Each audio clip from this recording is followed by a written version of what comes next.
இனிய வணக்கம் குழந்தைகளே. எல்லாரும் எப்படி இருக்கீங்க? இன்னைக்கு ஒரு புதிய கதை துளிர் ஸ்டோரீஸ்ல பாப்போமா? ஒரு பையன் தன்னுடைய பழக்கத்தை மாற்றிக்கொண்டு எப்படி வெற்றி அடைந்தான் பார்ப்போமா. ஒரு ஊர்ல ரவின்னு ஒரு பையன் இருந்தான். அவன் எப்போதும் சொல்லுவான், நாளைக்கு பண்ணிக்கிறேன். வீட்டு வேலை, படிப்பு எல்லாம் நாளைக்கு தள்ளுவான்.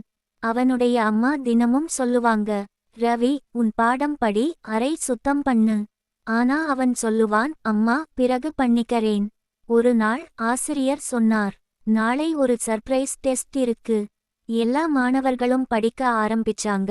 ஆனா ரவி மட்டும் இன்னும் சீரியஸா இல்ல. நாளை காலை படிச்சிடலாம்னு நினைச்சான். ஆனா மறுநாள் தாமதமா எழுந்து படிக்காம தேர்வுக்கு போனான். அவன் டெஸ்டில் வெற்றி பெறவில்லை. அவன் பேப்பரில் பெரிய சிவப்பு எழுத்தில் எஃப் ஃபெயில். ரவிக்கு ரொம்பவே வருத்தமா இருந்தது. ஆசிரியர் சிரிக்கல, ஆனால் மனசுல அவனை புரிஞ்சுக்கிட்டாங்க. வீட்டுக்கு வந்ததும் அப்பா ஒரு கடிகாரம் கொடுத்து சொன்னார், மகனே, நேரம் ஒருமுறை போனா திரும்ப வராது. அதை சரியாக பயன்படுத்த கற்றுக்கோ. அந்த இரவிலிருந்து ரவி மனசுல ஒரு தீர்மானம் எடுத்தான். இனி தள்ளிப்போடக்கூடாது. மறுநாள் காலை அலாரம் அடிச்சதும் உடனே எழுந்தான். முகத்துல புது நம்பிக்கை, கண்கள்ல ஒளி. அவனுக்கே அதிசயம் போல் இருந்தது. டைம்ல எழுந்தான். நாள் முழுக்க எவ்வளவு அழகா தொடங்குது. இப்போ ரவி நேரத்தை கையிலே வாங்கிட்டான்.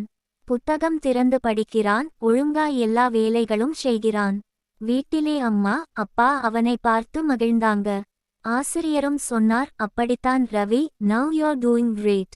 ரவி சிரிச்சான். அவனுக்கு தெரியும், நேரம் தான் அவனோட பெரிய நண்பன் என்று. இந்த கதையிலிருந்து என்ன தெரிஞ்சுக்கிட்டீங்க குட்டீஸ்? காலம் பொன் போன்றது, கடமை கண் போன்றது. நாளைக்கு அடுத்த புதிய கதையில் உங்களை சந்திக்கிறேன். அதுவரை உங்களிடமிருந்து விடை பெறுவது உங்கள் துளிர் ஸ்டோரீஸ்.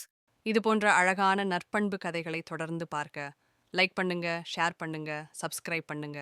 இது உங்கள் தூலியர் ஸ்டோரீஸ்.